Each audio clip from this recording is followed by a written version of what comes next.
Hey guys, it's me, Splattercat, and today we're going to be playing something new. I've been itching to start a new series. I've been itching to do something new and something that we haven't really done before, so here we are going to play Warlock, Master of the Arcane, and we're just going to see how this LP goes. This is a game that's a little different for me because I don't have a lot of experience with it, so bear with me if I do anything too ridiculously stupid. If you are a fan of this game, feel free to throw comments in down below at how I can play better, but without further ado, let's start it up. This game is by Paradox Interactive, who is known for all of their strategy games that they put out. I'm going to play on normal difficulty, I think, and we're going to keep all of the victory types. The game seems to be pretty militarily related, and what I mean is this game is very similar to like Civ 5 or several other kind of hex-based strategy games, but this one seems to focus a lot more on combat than other games do. And so we'll have all of our victory conditions set up, and we've got our difficulty, and so let's go to next, and I guess we'll go up against 3 rival mages. Seems okay. That seems fine. Additional worlds, we'll go with 2. There are portals around that you can jump through, and then crazy stuff happens. We have a choice between flat world and cylindrical. That's basically you choose between like an old map where the edges are the edges. And cylindrical means if you go out the right, you come in the left, you go over the top, you come out the bottom. And so we're going to leave it on cylindrical because it evens out the map a little bit. It makes it more strategically fair. So now, what size world do we want to do? We can do like a normal size? Yeah, that's fine. And then what kind of world do we want? So we've got Great Land. We've got Supercontinent. I don't really know what the difference is between those two. We've got Continents, which I assume we'd have to float around on boats for a little bit. And Islands. Alright. I guess I will go with... Let's go with Supercontinent. We'll do Supercontinent. And I guess I can only assume that that's probably like Pangea in Civ 5. And now we get to choose our character. Now there's 3 different factions. If you look right here, there's humans, monsters, and undead. I'm gonna resist the urge to play undead because they're a little bit overpowered, I think. They have a lot of resistances. They seem to be they're pretty good for new players. I've played 3 or 4 games now, so I feel competent enough to play other people. But looking through, every single one of these leaders has their own little background and their own perks. For Moralbus the Hat, he is Archmage, or Archmage, which means he can cast 20% faster, and he has plus 100 mana from his Mana Vault, and he comes with Summon Imps and Lesser Fireball. I think I'm going to play humans. I don't play humans very often. I'm going to be super honest. When I play Warhammer, I'm always orcs, so I find myself in this game always playing monsters. So I'm going to go with humans to do something a little different. And she, I think, is mostly healing. Anna the Benign. Yeah, so we're not going to go with her. Well, actually, she's pretty good for humans.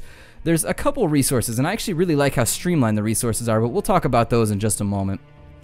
And Nicolas Frost, he's got Conjurer, so he gets more mana every turn, and he starts with more mana. And it looks like he starts with Ice Ring and Lesser Heal. Healing's always good. Let's go with the Grand Librarian. He's got the Favor of Dauros, which means I guess he just starts with a good faction relation with a god. That'll work out fine, although I don't know. He's like, Kapeh! He looks like he's got like opinions about things. I'm not going to go with him. Researcher, oh, he researches a little quicker too. Alright. El Piritster the Eternal. That's like they took El Spiritster and just took an S out. He's a researcher and an instructor. That's pretty good. I'm going to go with him. He starts with all attack magic. He starts with XP per turn for his units, which means they're going to level up very quickly, which is an important part of the game. And then he also has research amplified. So let's go with next. Oh, and then it's just going to generate our map. All right. It's been a little bit since I've played a video game. I've been waylaid with tons of real-life stuff. You probably noticed I actually missed an episode yesterday, and I apologize for that, but I am just so ridiculously busy with real life, so hopefully we can get more episodes done. So here we are in the Kingdom of Sunhaven. That's a terrible name. So I'm going to let you guys, actually, let's see. Yeah, I'm going to let you guys name my cities. So for this episode, this is the one that is going to be named. So throw your name down there and I'll pick the one I like, and that's what we will call it. So we start with Rogues. And if you right-click any unit, it'll bring up this menu right here, and this is really where the game is won and lost. You've got your lore here, but that doesn't win or lose the game. What wins is that you can look at your resistances here, and you can look at what they do. So they deal death magic, and they have no resistances other than to life magic. Now, if you look right here, they've got a number of little pips next to this little foot icon. That's actually how far they can walk in terms of hexes, as long as you don't cross a mountain or anything like that. And then you've got their attack power right here, which you can see is 8 for melee. And then right here is the plus 50% of that, gives you the plus 4 death magic.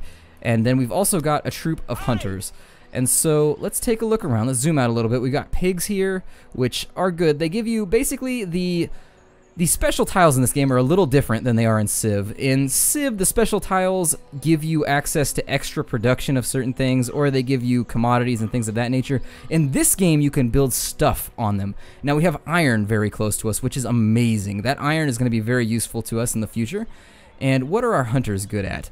Our hunters, their upkeeps right here, and they have Forester, which means they get a bonus when attacking in a forest. And they also have an extra sight range, and they have that same life magic resistance that other people have. Now, one thing I very, very, very much like about this game is how streamlined the resources are. Now, if you play a lot of strategy games, this bar up here is going to be like this long. You're going to have like 1,000 resources, and you're just not going to know what to do with yourself.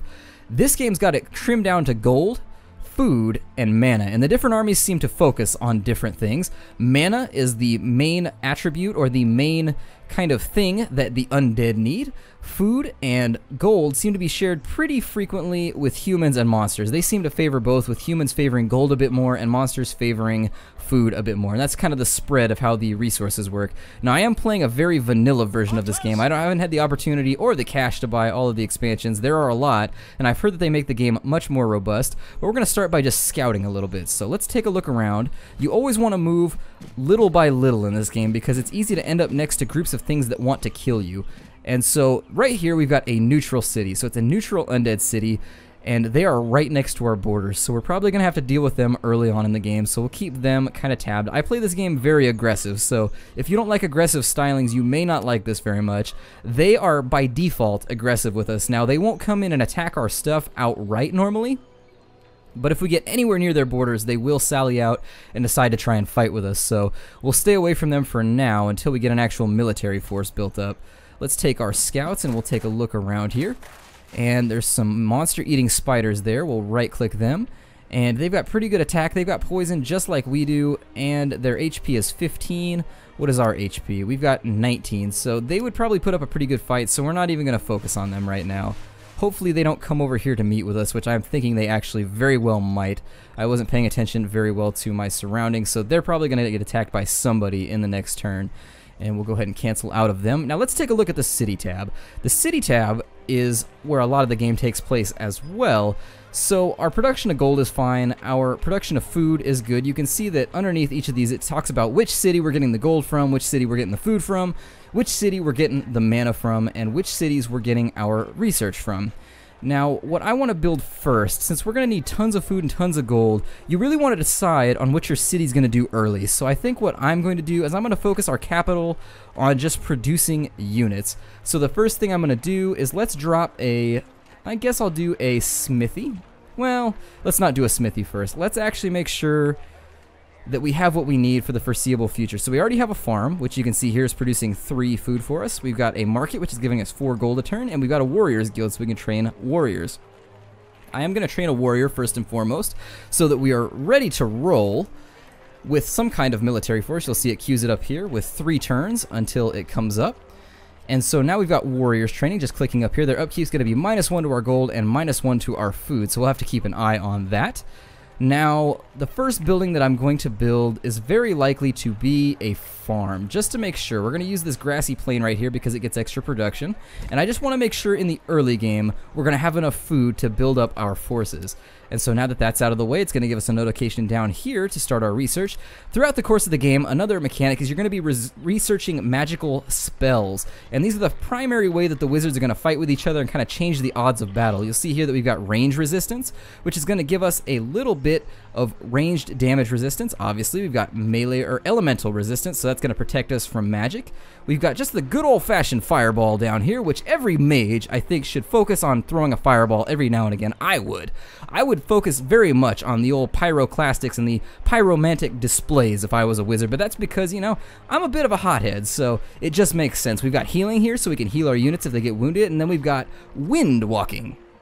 Now, each one of these is going to take a certain amount of research time. It's going to take us 30 research points and 4 turns there, 7 turns there. You can see with the little hourglass in the little book. I'll leave it up on the screen there for just a second. And then it's also got a damage rating. I think the first thing I'm going to focus on, let's do the good old-fashioned resistance spells because I'm a bit of a turtler, so I want to make sure that we have that taken care of. And now that that's out of the way, we're going to pass this turn, and let's see what happens. I can almost virtually guarantee you our rogues are going to get attacked, although it seems like we got someone over here fighting. Yeah, there's definitely a fight going on right here. They killed off these ratmen, so hopefully it's nothing too dangerous. Oh, we lucked out, so we didn't get ourselves jumped in the first turn. So you want to be careful with scouting. You don't want to get yourself in too much trouble. So there we are. There's skeleton warriors. If we take a look at them, you can see that they are very, very resistant to missile damage. As in, like, minus 65% of that damage. So we're not going to go any further. We're going to play it on the safe side and keep them there. Now, my roguey ladies, my roguey Romanian whatever they are, they have an accent. I would assume it's kind of like Eastern Blockish. But we're going to put them down here. We're going to keep scouting. These ancient ruins are going to be useful for us as well. You can put a like observatory or a research kind of factory up on these. So we'll start thinking about that. And I think that's about all we're going to be able to do on this turn. Now, keeping an eye on these skeleton warriors, they may move into our territory. Neutrals are nasty about just always causing incursions and generally just messing with you, just poking you in the tummy early on in the game, and we don't like tummy pokes. There's none of that kind of Pillsbury bullshit going on in here. We do not go hoo-hoo when that happens. We go, hey, what the hell? And so, yeah, they're attacking us right here. The problem with undeads is they are very, very resistant to stuff. And I hope he gets knocked off. Well, looks like we've got another group here. They have a brown colored banner, so that means that they aren't neutrals. They're just wandering around the map, pillaging and marauding. They're just on a rampage. We're going to take that gold right there. There's little piles here and there. They're going to help you get a little bit of cash flow early on in the game. And so that's every little bit helps, especially when you're a human. That graveyard right there, we can go over and take gold from that as well. But I think what I'm going to do is I'm going to head them kind of back towards our base, I think, just in case things don't go well over here. Our base, just like in Civ, can defend itself, so you see that these guys are within our range. We're going to shoot a magical bolt at them or a catapult blast, and that's going to finish them off. I'm also going to assign them to rest. You can hit the R key, or you can defend. There's a number of actions your units can take, but for now we're just going to rest them back up to full. They get this little fire icon above them. They're feasting and roasting meat merrily. Now, you'll see here that above our town, we've got this little spiraling ticker. And whenever this fills up, the town levels up, and we're able to construct a new building. So we just got to level up, and we can now make settlers. So that's probably something we're going to want to look into, because we need more cities. One of the things about this game that's very different from Civ or a lot of other strategy games is they don't really penalize you for building your cities, just crazy amounts of cities. In fact, they kind of encourage it because you want to have a surplus of everything, and each city is going to focus on producing a different resource. At least that's how I play the game. Now, we've got loads of silver mines and things up here, so I think one of our best plans is probably to go up here and build a monetary or a pecuniary or a budget city up here. A city that's just going to pump out the gold for us. Just give us lots of gold so that we can be super happy and just roll like... You remember in DuckTales, my favorite part of the intro is when he would swim through the gold. I distinctly remember as a child thinking that would be super awesome. Like every time I saw that scene, I was like, I want to swim through gold. That is my goal in life. Now, let's get in here and build our building. Since this is going to be our production city, I think it's going to be paramount that we build ourselves a smithy. The smithy is going to go through and it's going to upgrade the armor and the weapons of all of our units. And so this is going to be our production city. It's going to make all of our warriors, and actually we're about to pop a warrior next turn, but this isn't really going to help us. It's not going to build in time.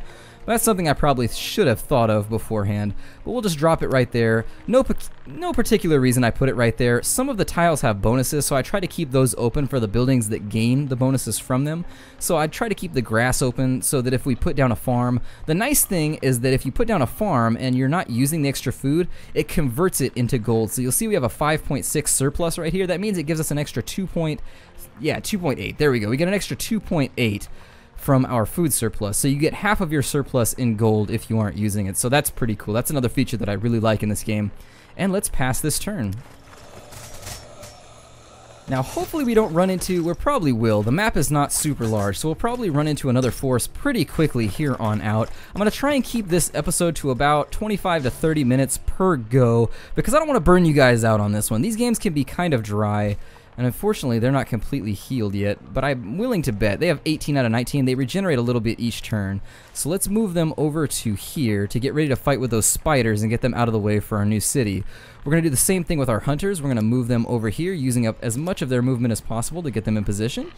And we'll click that off right there. Who? Oh, my warrior spawn. I was gonna say, who has not had orders yet?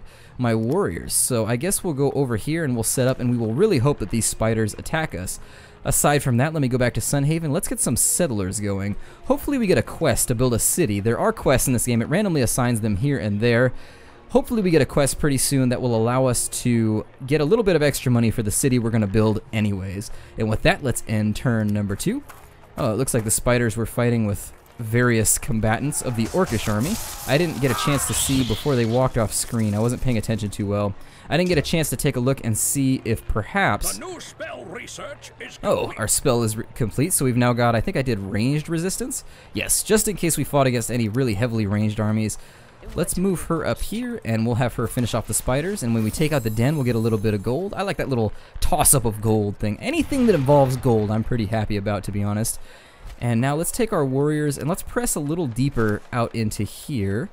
Yes, my lord. Alright, since they didn't partake in combat, they can continue to move. One of the stipulations of combat in this game is it basically takes away all your movement points. So if you fight, you cannot take flight. You're pretty much stuck to where you are. Now okay, good. I did schedule a settler. I was worried there for a moment that I didn't schedule a settler, and I was about to be like, no, Splattercat, why? Ooh, and we have the territory of another wizard. Have met one of your rivals, my So let's lord. talk with him. Are you ready to die? I remember that intro from Hexen. I remember that giving me chills as a kid. It's weird what was scary back in the day, but now is not so scary compared to what we have nowadays.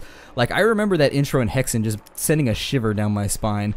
Nowadays, it just, when other people say greetings mortal, it reminds me. So we've got a pretty sizable force of undead right here on our borders. Putting a town right here is really going to stress our relations, but I think with these 2 silver mines right here, I really, really, really want to do it because that's going to give us a huge grip of gold. So maybe putting one like right here or right here, it's going to stress relations. So that's going to increase the chance that we go to war with him very early on. And we haven't dealt with Rizewitch yet. We are going to have to get rid of them because they're right on our borders. I don't really like what they're doing. I don't like how they look. I don't like how they smell either. Having a big-ass city full of smelly zombies next to you does not seem like it would smell very well. It's probably got like a formaldehyde-y smell or just a naturally rotty smell, that super sweet rot smell. But anyways, we got to pick a spell before I get caught up. All right. So we got to research a new spell. I'm going to take, what did we get here? Raise the land. Raises the landscape on the target hex. I don't really want to do any terraforming, but since we've got so many undead around us, I feel like getting ourselves strapped for combat, because the only thing the undead are weak against, let's take a look here. Let's take a look at our undead foes. Nobody up here that I can click on, but we can indeed click on these gents, can't we? No? Oh, we have nobody in the line of sight. So anyways, I believe that they are weak to magic, so we'll keep an eye on them with that regard. We're going to get ourselves ready for combat. Because there's so many of them around us, undead that is, we're not going to use any kind of shooty Pokemon for now. If we had, not to be confused with Pokemon, anyways, if we had Pokemon, I'd be using those like crazy. I've always wanted like an ultra-violent version of Pokemon, but I think that kind of treads into the realm of animal abuse. I think they wouldn't be able to use the IP with a clear conscience if they did that. Alright, so we've had our aid requested there, and that means we've got a quest, but there's another neutral city, so we'll keep that in mind. It's next to gold. There's a Ratman hole right there. I'm actually going to send them in to loot that. I'm going to send these gents over here in to loot this Ratman hole. There we are, get a little bit more gold. And then we'll send them back to town after this. There we go, skeleton archers. Let's take a look. And so they are weak. Actually, that's the only thing they don't have resistance against, so we can hit them with melee, and we can hit them with anything that isn't death magic. Life magic seems to be pretty good, but I don't think it's like Final Fantasy where we can cast a heal on them. It'll actually injure them. So I'm going to keep that in my back pocket for now. We'll try it out in a little bit. And we've got a quest here. Build a city. That's what I was really hoping for. We're going to accept that. It's from the advisor. Sometimes you get quests from gods and things of that nature, and there will be actual rewards like units, and there will be actual penalties. But for now, we're just going to take that quest, and our little settlers are right here. I am conflicted about whether I should go down to here and build in this spot, or whether I should... What is this? That's iron? Okay. Or whether I should come up here and get these 2 silver mines. It's a tough decision. I think this is going to expand one more time, maybe? I don't know if they get 3 hexes out. They may only get 2 hexes out. In any case, let's head back with our archers to protect our settlers. And actually, I think I'm going to play it safe for now. I know that this wizard right here is probably going to try and move to this spot, but I'll leave some units right here just in case. Just in case. And has everybody moved? Alright, good. So let's take our peasants and let's move down this way. And I think, yeah, I think that's going to be my first action, is actually to come down here and get these pig farms. We'll turn this into a food city down here because we've got pigs, we got iron, and so I think that'll work out. And that'll also, if we put it right here, it'll allow us to build a... We can go to this spot right here, and that'll allow us to build a harbor, and then over here we can build another one, so this will work out fine down there. I think that's where I'm going to send my first little grouping. And you always want to escort your settlers just in case, just like in Civ, so bear that in mind. Recruiting is complete. Let's take a look at our resources here. I am going to forestall, well, we'll get another group of warriors going. Yeah, we'll do warriors. Warriors are fine. We'll get some warriors going, and everything will work out okay. So we'll end that turn. And now let's have them destroy that Ratman hole to get a little bit more gold. And they've got one movement point left, so let's get them the hell away from those archers, because they love to take cheap shots at you from over the hill, which is really, really unpleasant. Let's take a look around the forest, make sure everything's safe. Now these guys aren't going to be too much of a deterrent from these gents over here because they can't really hurt them. But we can do what we can with what we have. Now we have a demand here. And so he's saying basically the diplomacy is very limited in this game. They make demands, and if you don't supply them with what they want, they declare war on you. Now, we're going to say just a big old middle finger to you because he probably can't beat us anyways right now, so we're at war pretty early on. It's not something that I foresaw or necessarily wanted to happen, but it's kind of a necessity. It happens in this game sometimes. You'll notice that the enemies are very, very trigger happy in this go. And so war has been declared. We'll end our turn. Realistically, he's not going to be able to do anything. Now, what you saw over here is that we leveled up. And I'm going to rest her a bit, just in case conflict strikes, but she did level up, so let's take a look at that. We get to select perk every time they level up, and for them it's going to be Cover Specialist, which means they get defense bonuses on rugged terrain. They either get more melee attack power or they get melee resistance.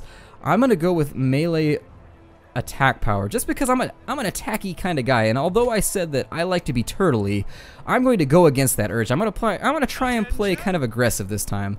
I'm also going to move, well, let's leave them right there, but we're going to get them healed up. They should, with their +1 XP per turn, level up pretty soon too. Oh, 8 more turns, never mind. They're going to have to go get in a fight first. And let's move our settlers, because we're not in any type of headspace right now to wage a war. I am going to bring them slightly back, not all the way back, but we are going to bring them back a little bit and just hope that it works out. And let's end this turn because we're almost at the end of our time. We've got time for a little bit more exploration and a little bit more...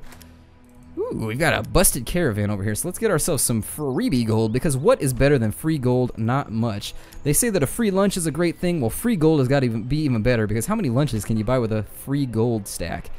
Alright, so we've got another troop of warriors here. We're going to leave them kind of idle. We're just going to keep everybody kind of hovering around the capital right now. In the future, I'd like to attack them, and I'd also like to attack these gents over here, just to get them out of my face. And oh, we have another wizard there that didn't count it. We found him, but we don't know what he is, so we'll find out. We're actually, for the landmass that we have, in kind of a rough situation. We're all in really close quarters to one another, so this actually could be a very, very quick game. This could turn out to be a ridiculously quick game. This one could turn into just straight warfare. Now, let's see, who's idle? Them? Well, we'll just assign them to stand guard. It's fine. And we'll end our turn. Let's try and get one more in before we break this off. I would love to get a city founded. You have received a new request, oh, good. We've got another quest on board. And so, let's move to there. I like this positioning. Let's found our city. Ooh. A new city has And it's been very founded, my unfortunate that lord. it dropped a farm right there. That actually uses up one of our naval slots. It'll be okay in the long run, because once this levels up, we'll be able to put one there and over here maybe, but in the short run, that kind of hurts us. Now, my name is Splattercat. This is as good a spot as any to end this episode. I play at a pretty quick pace, so if you have a problem with that, if you want me to explain what I'm doing a little more, feel free to throw that down in the comments. Also, throw down names for this city and this city. You've got 2 cities to name. I'm going to pick both. We're going to go with what you guys say. It's all up to you. And actually, let's look at this quest real fast. So they want us to build a harbor. That's probably going to happen anyways, so we will close that window and we will accept that quest. And I will see you guys in the next episode. Take care out there, everybody.